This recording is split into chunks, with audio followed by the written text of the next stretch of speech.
Au contour de l'eau, la série sonore en 4 épisodes qui vous transporte dans les paysages lagunaires, mais aussi dans le temps, à la découverte des ports antiques de la Narbonnaise.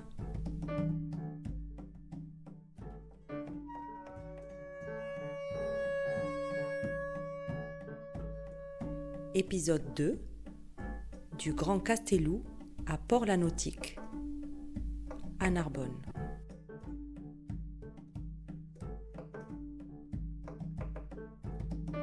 Valérie Lefayère, géographe et conteuse, je vous accompagne tout au long de cette traversée du paysage. Aujourd'hui, le temps est dégagé avec un léger cerce, le vent dominant chez nous ouest-nord-ouest. Pour la suite de notre balade à vélo, retrouvons Dominique au départ du Grand Castellou. Nous pédalerons 3,5 km en zone humide pour rejoindre Port-la-Nautique où Corinne nous attend. Nous alternerons alors route goudronnée et chemin de terre dans un paysage de s'ensuir.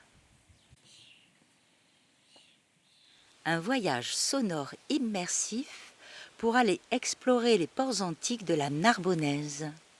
En selle.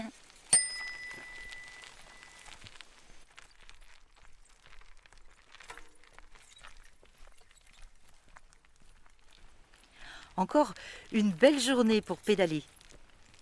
On quitte l'ancien domaine agricole et on va au contour de l'eau, longer l'étang de Bages-Sigean jusqu'à la Nautique avec Dominique. Dominique Clément, je suis ornithologue. Voilà, donc la dernière fois, on a parlé essentiellement de la roselière avec toutes les espèces liées à ce milieu qu'on dit paludicole, donc de roseaux et d'eau douce essentiellement. Et donc aujourd'hui, on va plus parler de la zone de s'ensuir, c'est-à-dire là où on a toutes les plantes qui supportent le sel, qu'on appelle les plantes halophiles, comme les soudes, comme les salicornes, mais également les haies de tamaris en bordure, qui sont des arbustes. En tout cas, au bord des lagunes, tu n'as que ce genre de milieu, s'ensuir. C'est plat, c'est là que nichent les bergeronnettes printanières. Alors la bergeronnette printanière, donc c'est un petit passereau jaune vif, au bec fin, donc une espèce insectivore, qui chante généralement posé sur une touffe de soude ou de salicorne, et qui revient d'Afrique fin mars, début avril. Assez facile à voir quand même. Alors il y a pas mal de différences de salinité sur le Castellou, tout simplement parce que le Castellou, donc il est déjà coincé entre différentes zones humides, notamment à l'ouest l'étang de Bages-Sigean, donc qui est déjà saumâtre, puisque c'est un mélange d'eau douce et d'eau salée. Mais si on regarde du côté est du Castellou, il y a le canal de la Robine, et au niveau de l'écluse de Mandirac, il y a un exutoire qui s'appelle le Canelou, qui est le trop-plein de la Robine, qui glisse en direction de l'étang de Bages-Sigean, qui est capté à certains endroits pour alimenter en eau douce certaines zones humides du Castellou. Plus on s'éloigne de l'eau douce, plus on va avoir de l'eau salée. Donc les plantes sont des plantes halophiles qui supportent des taux de sel parfois élevés, et tous les insectes qui vont y être sont des insectes qui, pareil, supportent le sel. Si on compare une zone humide d'eau douce et une zone humide d'eau salée, on n'aura pas du tout la même présence à la fois des végétaux et des animaux. La teneur en sel est très variable. Si on a un coup de mer, les étangs vont se remplir d'eau salée, et puis à un moment donné, ça va déborder sur les s'ensuir, et donc le taux de salinité va augmenter. Si par exemple, inversement, on a du vent du nord pendant plusieurs jours, voire plusieurs semaines, et qu'on a en plus des pluies, donc l'eau douce va faire que le taux de salinité va baisser.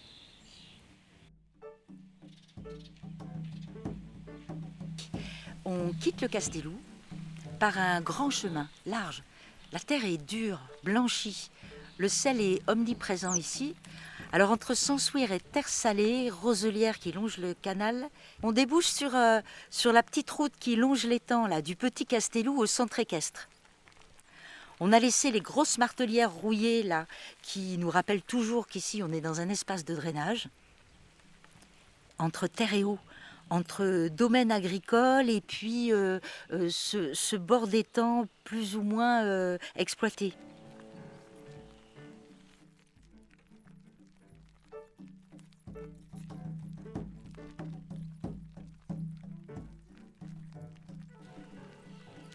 On roule entre les terres de Mandirac et le maritime. C'est comme ça que c'est inscrit sur les cartes. C'est-à-dire que là, on est vraiment en bordure de l'étang de Bages-Sigean. Quand on arrive depuis Mandirac à Port-la-Nautique, on roule en partie sur la limite du rivage antique. Les auteurs antiques parlent du lacus rubressus, donc quelque chose qui renvoie plutôt aujourd'hui à ce qu'on traduirait par un lac, et rubressus par rapport à la couleur rouge que l'on retrouve justement quand on va voir les salines de Gruissan. Corinne Sanchez, je suis archéologue au CNRS, au laboratoire Archéologie des sociétés méditerranéennes à Montpellier. Quand on travaille à Mandirac, on est un petit peu hors du monde, parce qu'on est dans un paysage assez particulier, au milieu des marécages, qui est à la fois calme mais très occupé. Il y a toujours des bruits, on sent qu'on n'est pas seul finalement. Il y a beaucoup de ragondins notamment proches de nous. Et effectivement, on est dans un milieu très particulier, avec toujours ce bruit du vent dans les roseaux et des odeurs qui sont très spécifiques à ce site. La présence de certaines espèces, ces fonctions, si elles sont migratrices ou non. Par exemple, l'ibis falcinelle qu'on voit voler partout, si tu viens en hiver, tu n'en verras pas. Les échasses, tu ne les verras pas. Par contre, tu verras le flamant rose, l'aigret de Garzette, les talantes de Belon.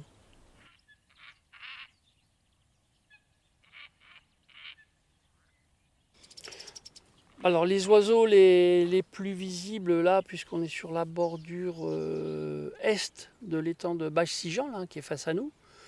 Mais sinon, donc tous les oiseaux qu'on peut voir ici, donc c'est les aigrets de Garzette, c'est les tadornes de Belon. Les aigrets de Garzette, c'est les petits hérons blancs qu'on voit à droite à gauche. Tadornes de Belon, généralement, ils sont par deux, c'est des gros canards, un peu de loin, ça fait noir et blanc. Et puis sinon, évidemment, c'est un peu aussi l'endroit où on peut voir facilement des flamants roses, alors en fonction de la hauteur des niveaux d'eau, en fonction des périodes. Ils ne sont pas toujours au même endroit, mais on peut les voir sur toute cette longueur. Entre le Grand Castellou et la Nautique, on peut facilement apercevoir quelques groupes de flamants roses. Le seul endroit où les flamants roses se reproduisent en France, ce sont aujourd'hui les salins d'Aigues-Mortes. Donc c'est pas du tout par ici. Donc tous les flamants roses qu'on va voir ici dans le secteur du Grand Narbonnais, on va dire, entre mi-avril et fin août, début septembre, ce ne sont que des oiseaux, ce qu'on appelle des oiseaux immatures, donc ils ne sont pas matures sexuellement. C'est-à-dire ils ont entre 1 et 6 ans. Sachant que le flamant rose n'est mature sexuellement qu'à partir de 6 ou 7 ans, et avec une espérance de vie aujourd'hui connue dans la nature de 48 ans. Et sachant que chaque couple qui se reproduit, en tout cas en France, mais ça c'est valable pour les colonies en Espagne, en Italie, voire en Algérie, en Turquie, etc., c'est un poussin par an élevé. Mais la population globale, c'est 150 000 individus. De l'étang de Bages jusqu'à la Nautique, on peut les voir. Donc ce sont des oiseaux qui sont évidemment pas très très roses, ils sont plutôt soit blanchâtres, grisâtres, voire rose pâle, parce qu'ils n'ont pas encore leur plumage d'adulte.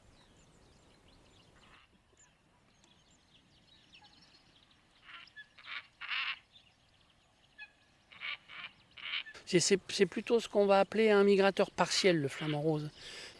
On va dire qu'il y a un tiers d'oiseaux qui est sédentaire, qui va plutôt rester ici, entre les Péaux et la Camargue. Il y a à peu près 50 000 oiseaux qui vont partir autour de la Méditerranée en passant par l'Italie. Et puis après, ils peuvent aller en Corse, en Sardaigne, etc. Jusqu'en Algérie, voire en Turquie. Et puis il y a un autre tiers, le dernier tiers, 50 000 oiseaux qui vont migrer autour de la Méditerranée, mais en partant côté espagnol.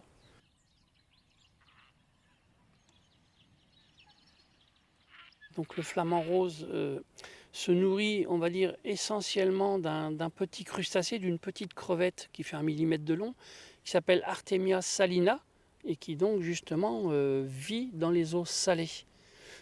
Souvent dans les zones de salins, quand on voit des eaux très très roses, c'est dû à une algue rouge que consomme cette fameuse petite crevette qui ensuite doit être consommée par le flamant rose. Donc chacun va concentrer le bêta-carotène qui est présent à la fois dans les algues et puis après dans les petites crevettes et après dans le flamant rose. C'est-à-dire que les beaux adultes qui ont la tête toute rose, toutes les plumes sont roses et très très rose-rouge sous les ailes. Quand ça vole. Alors par contre, très important, quand on a un groupe de flamants roses, ne jamais les faire envoler parce qu'un oiseau qui vole, il dépense de l'énergie. Donc autant les admirer, mais surtout en essayant de ne pas les faire s'envoler. Ça, c'est très important.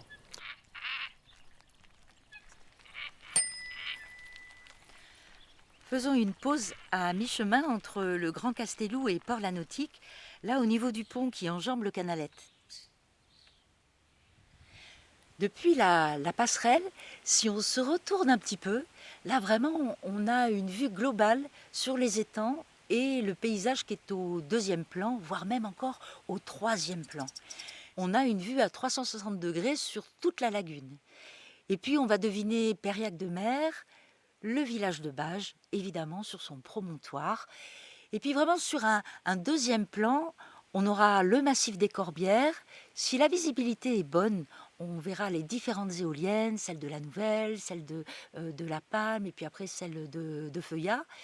Et puis évidemment, alors là, vraiment les jours de très beau temps, c'est une merveille. On a les Pyrénées en toile de fond, où on va distinguer très nettement le Canigou, le Haut-Val-Espire et même, parfois même, l'Ariège.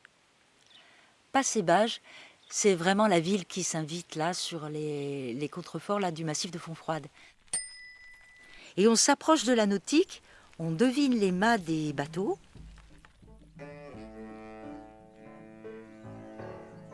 Dans le paysage actuel, le cyprès que l'on voit tout autour de nous en Méditerranée, sur la côte narbonnaise, il arrive avec les Romains. Et il a une importance particulière à Port-la-Nautique, car ce cyprès a quelque chose de monumental. C'est vraiment à la fois un arbre symbolique et un arbre qui a une présence, notamment dans les jardins ornementaux. Et à Port-la-Nautique, on a eu la chance de fouiller un grand vivier, un vivier d'agrément, dans lequel les matières organiques ont été conservées. Et on a retrouvé justement des boules de cyprès. Et c'est une des attestations les plus anciennes que l'on connaisse dans la région. La nautique, là c'est la partie maritime de la commune de Narbonne. On est vraiment là, côté étang, c'est un petit bout du monde, coquet et bien aménagé pour la navigation de plaisance. Ici c'est le royaume des sports nautiques en général, le kitesurf, la voile, le paddle. Et ce petit port sur l'étang se situe là où autrefois les marchandises transitaient de la Méditerranée à Narbo-Marcius.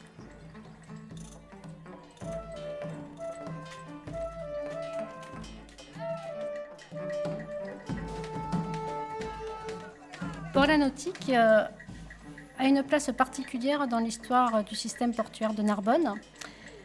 On sait que c'est un débarcadère important par rapport au matériel archéologique qu'on a retrouvé dans la vase. Il y a énormément d'amphores sous le port actuel de Port-la-Nautique qui montrent toute cette activité de transbordement des marchandises. Et c'est grâce aussi à ce matériel archéologique qu'on voit que Port-la-Nautique n'est utilisé que pendant un siècle. Ce qui signifie qu'on a finalement un port provisoire. Aujourd'hui, le port abrite 2 bassins.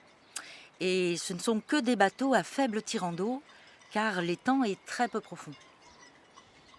Le port romain reprend à peu près la même configuration que le port actuel, en sachant que le port actuel est un peu plus en avant à l'intérieur de la lagune. Un seul quai pour le moment qui est connu. D'autres quais sont peut-être présents, mais il faudrait effectivement fouiller tout le port. Et aujourd'hui, comme c'est un port en activité, il est difficile de déployer des activités archéologiques. L'étang est quand même peuplé. On aperçoit des pêcheurs, c'est une activité économique de l'étang. Et puis après, tout ce qui va toucher au sport nautique. Quand il y a un petit peu moins de vent, on va pouvoir se promener en kayak, en paddle. Et il va falloir bien sûr que tout ce monde-là cohabite, puisque ce sont les diverses activités de l'étang.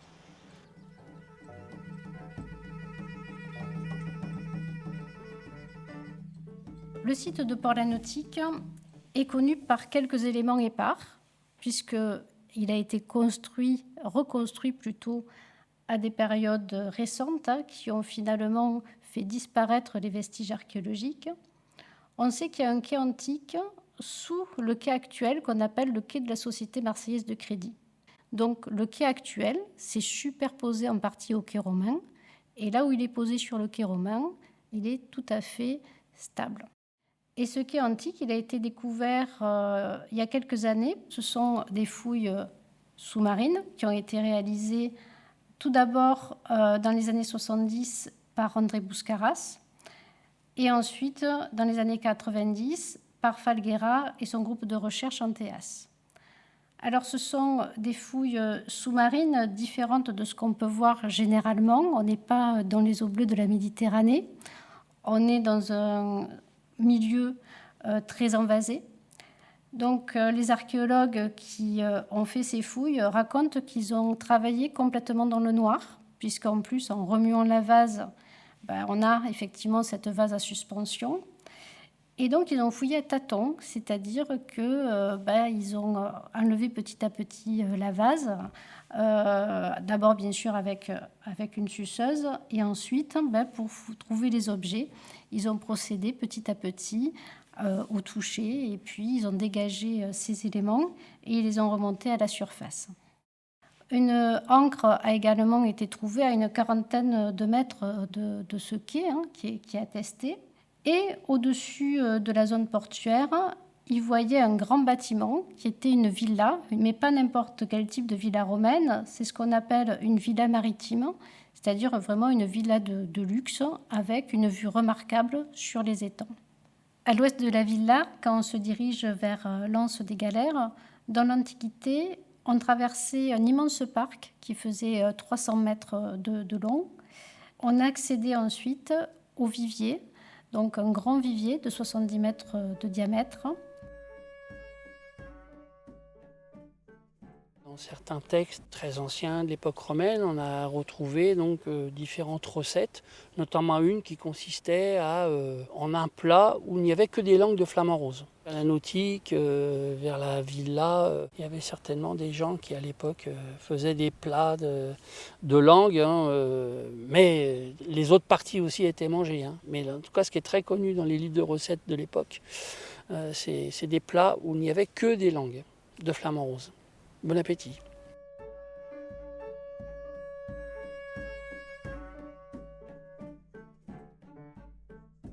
Port-la-Nautique donc était composé de bassins portuaires, de la villa, mais aussi de grandes zones de stockage, des entrepôts qui ont des dimensions importantes, puisqu'ils font 16 mètres de large pour 150 mètres de long, dans lesquels on a retrouvé des très grandes jarres qu'on appelle des dolias, qui sont des jarres pour le stockage du vin. Et Port-la-Nautique est aussi connu pour les découvertes en très grande quantité d'une céramique rouge qu'on appelle la sigillée, qui est produite à Millau et qui transite par le port de la Nautique pour être exportée dans l'ensemble de la Méditerranée.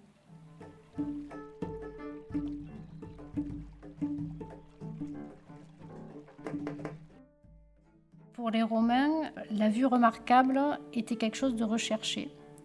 Et à Port-la-Nautique, on a cette vue sur une grande étendue d'eau. Par exemple, en avril, on va avoir une vue sur le Canigou enneigé.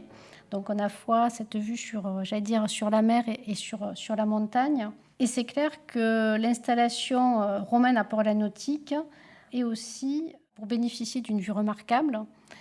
Et cette villa maritime, elle utilise justement la configuration actuelle de Port-la-Nautique, c'est-à-dire ce plateau qui est un petit peu élevé par rapport à l'étang. Et ils vont créer, ce qui est aussi quelque chose de rare pour la région une promenade qui est aménagée le long de la falaise pour pouvoir là aussi déambuler et bénéficier de cette vue remarquable. Et on a eu pendant longtemps beaucoup de questions sur pourquoi ce site a été abandonné aussi tôt, alors que Narbonne a une histoire commerciale très longue.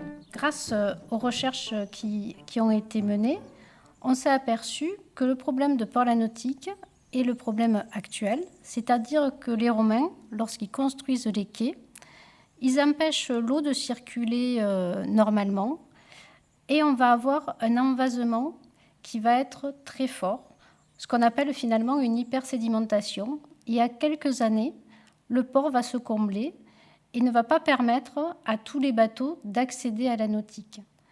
D'où son abandon et un transfert de l'activité vers la zone du Castellou-Mandirac, où ils aménagent un canal qui permet là d'avoir effectivement de la profondeur d'eau.